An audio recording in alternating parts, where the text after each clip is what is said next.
Yo, what's up? We are working our way through the chess.com bots from the very beginning. We've done Martin at 250, we've done Wayne at 250, and now it's time for Fabian, whatever. We're going random. We have the black pieces, and what the heck is that? Okay, so we're going to use the first two steps of the Smash 500 checklist, or the winning at chess checklist, really. Because quite honestly, the same checklist of 7 steps applies whether you're 200 or 2000. What differs is the depth at which you go into it. Now, our opponent has opened with the move 1h4. Now, what we want to do at the beginning of the game, the idea is to control the centre and to get our minor pieces out into the board, like this, roughly. Okay, knights and bishops first, and then we'll get the queen off the back rank, and then we're going to castle either that way or that way, which engages our rooks, gets them into the game. This move does none of that stuff. This move, all it achieves is allows the rook maybe to come onto the third rank.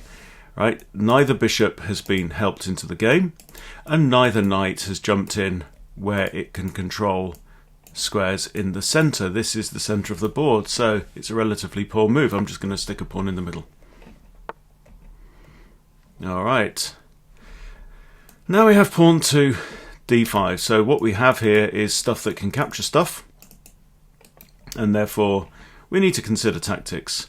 I could take the pawn, which would invite the queen out into the board. This is like a Scandinavian in reverse, or I could just push the pawn. I'm just going to push it. And now we have queen to d2. What's changed with this move? Well, now the queen has a better view of the board, because previously she was on a light square and was stuck behind these pawns. That's it, really. So I'm just going to keep on. I've now moved my d pawn and my e pawns, and now you'll see. Oh, Jesus wept. Okay, both of my bishops. Sorry, I'm trying to keep a straight face. I'm doing my best here. Okay, so we've had queen to d2 and then queen d1. My bishops can now enter the fray. Okay, notice my queen is now attacking this pawn after we played pawn to e5. I forgot to mention that. But we have good control over the centre on these light squares now, and now we just want to bring our knights into the game, so let's do this one. Really doesn't matter which way around. Okay. Why did my opponent make that move? God only knows. What's changed on the board? Well, the pawn was on a square where it was defended by this bishop, and now it's moved on to a square where it is not defended by anything. Is it under attack? It certainly is. We grab it. At this level, you grab what's given to you. Okay, and you try not to hang your own stuff. Simple as that. We have pawn to c3. Why did my opponent make that move? He's attacking our bishop. Right? Defending the bishop is not an option because we don't want to lose a bishop and regain a pawn. That would be foolish. So we can't go there because bishop or knight takes. We can't stay there. We can't go here because of this pawn. So none of those squares is safe. So we can either go here or we go back here. In general, keep central. And keep your pieces far up the board as you reasonably can. Okay. Knight to h3. What's changed with this move? Well, one thing is that this rook is no longer defending this pawn. We have a tactical idea. We could capture the knight, but I'm not going to do that. I'm just going to keep developing. I'm going to bring my other knight out into the board. Following these opening principles slavishly will help you. So the point is here, yes, I could take, but then rook takes or pawn takes. I haven't won any material, right? And really, winning at 250 level, or winning sub 500, is about material. Take it. Take it when it's offered. And let's bring this bishop out into the board. He can come out here. Right? In general, stick it as far down your opponent's throat as you can. And Fabian moves the knight back onto its starting square. He's now used 9 moves. 9. And he's developed one thing, one piece. Yet he's got some pawns up here. But to be honest, this pawn isn't great. It's only defended by the knight. Okay, I want to bring my queen off the back rank. I could go here, I could go here. Doesn't really matter. Let's stick it in line with the king, who's not castled because he's wasted his time moving pieces backwards and forwards. Okay, now we have tactics. Now we have tactics. So, somebody around the 500 mark might see our bishop attacks this bishop. What's defending the bishop this knight? So we could think, I'll take out the knight. Right? Take out the knight, and if he recaptures, this bishop is lost. I'm not going to play that tactic because I don't think that everyone at 250 level would see that tactic. So I'm just going to cast like a go either way. Which way shall we go? Let's go long. Yes, my bishop could be tooked. Okay. And he's moved his bishop again. Piece in my half of the board. I'm not worried about him taking my knight. He can recapture with queen or pawn, so I'm just going to tell that bishop to move along. And he moves it a third time in 3 moves. He's gone to f4, then g5, and now back to e3. This is what's known as a waste of time. Okay, we have now completed development. We know this because our 2 rooks can see each other. So they are providing double trouble patrol on this back rank. My stuff is all defended. If you want to, you can just check. Knight defends this, and pawn defends this, and knight defends the bishop. Queen oh, this isn't defended. That pawn is not defended. Okay, so we are now in the middle game. Our opponent is still in the opening with 2 minor pieces and a queen still on the back rank, and he hasn't castled yet.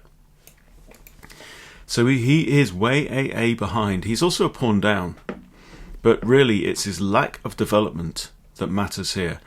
Black is in control of much of the board. Look at all the squares that we control in our opponent's half of the board, right? Look at these. This bishop controls dum, dum, dum. Yep, and dum as well. I think that's everything that we control. 1, 2, 3, 4, 5, 6, 7, 8, 9 squares in Fabian's half of the board.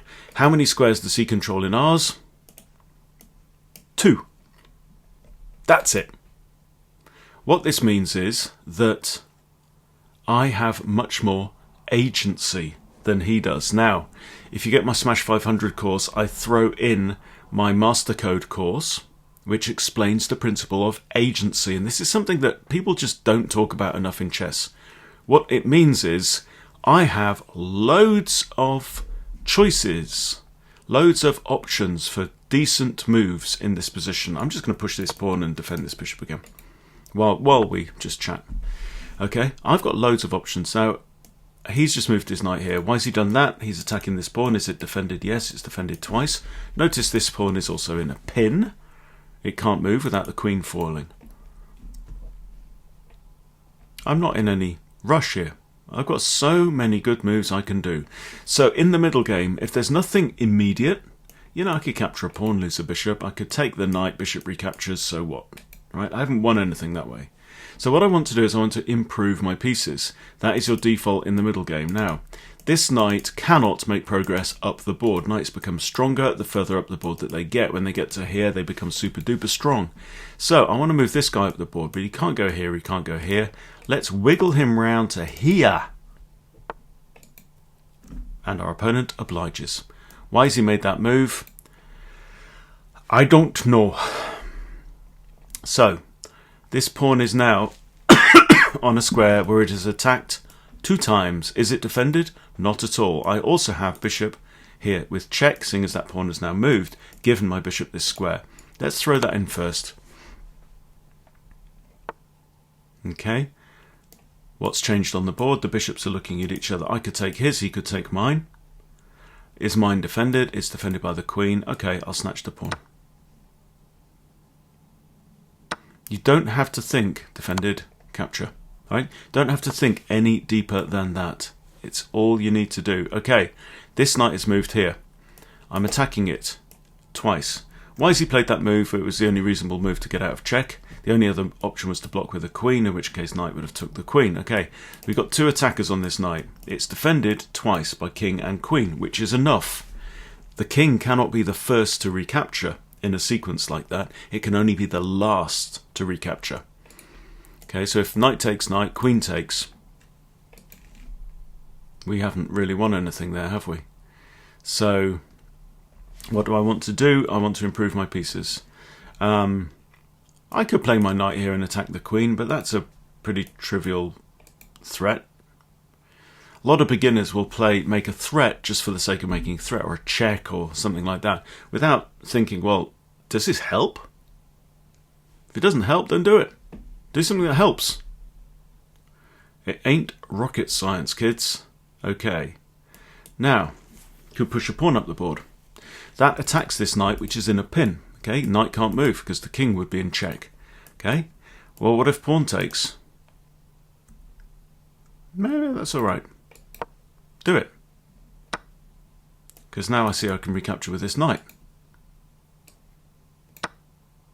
Okay, what did we say about knights? Knights get stronger.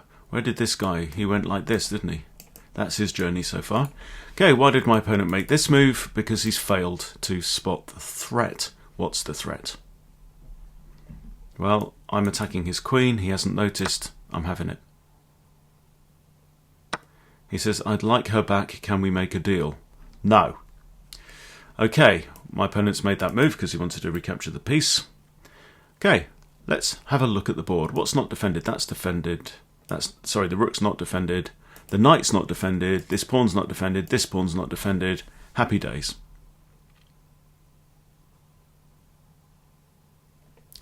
I'll grab this one, so I'm still attacking these guys. Okay, and I'll grab the knight because it's free. Attacking this knight. Okay, he's captured my pawn. Rook is undefended. I could take it with the queen or the king. I'm going to take it with the king. And everything just falls apart at this point. Okay, this pawn is undefended.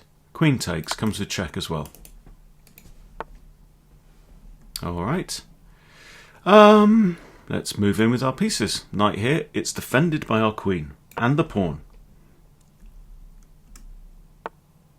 Okay, that knight is moved to an unprotected square where it is attacked, therefore it's hanging. I'm taking it. You see how everything just falls apart. And that's because my opponent's out of good moves, and this is the end of the game. Checkmate. My knight covers this and this. My queen covers the whole back rank, and that is it. So let's just go back to the start. Notice how my opponent was so slow in grabbing control of the centre. Notice that all of the third rank on your side of the board, so the sixth rank on the board, right? Oops. All of these squares are defended by pawns. Some of the squares are also defended by knights, okay? And the same goes on the other side of the board. Right, so all of this rank is under black's control. All of this one is under white's control. Nobody controls the middle two. Right, you with me?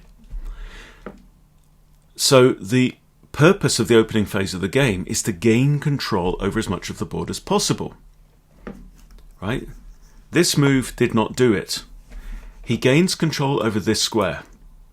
Whoop-de-doo, right? This is the centre, and this is the next most valuable kind of real estate on the board. Okay? He's moved here. Nah. Pawn to e5, right? I've got a pawn in the centre. I'm controlling this square in the centre. Okay. Now I've still got a pawn in the centre. I'm controlling two squares getting deeper into my opponent's territory. Pawn to d5. I'm protecting this, controlling this square. I've got a pawn in the centre. Now two. Pointless. Knight out. Controls two squares in the centre. Happens to be the same two squares that my pawns are on. I could have moved the other knight as well. Probably a better move. Where it attacks this and controls that, so that I've really got the whole centre is mine. Another pointless move. Yeah, it could help get this bishop out into the board. Maybe. But no, he should have maybe done this or developed this bishop and then pushed this pawn, something like that. And he loses his pawn. Okay? When you're under attack, if there's nothing better, retreat. There's no shame in retreating in chess. Zero. Knight comes here, pointless. Knight c6, controlling the centre. That's a reasonable move. Because at least, finally, you know, he's got a couple of eyes on the middle of the board. Why does the middle of the board matter? Imagine that you've got a battle, right? Where there's two groups of people fighting each other, and there's a little hill. And one of the groups of people has the little hill, and the other guys are trying to fight uphill and attack them, and the other guys are fighting downhill, which is much, much easier.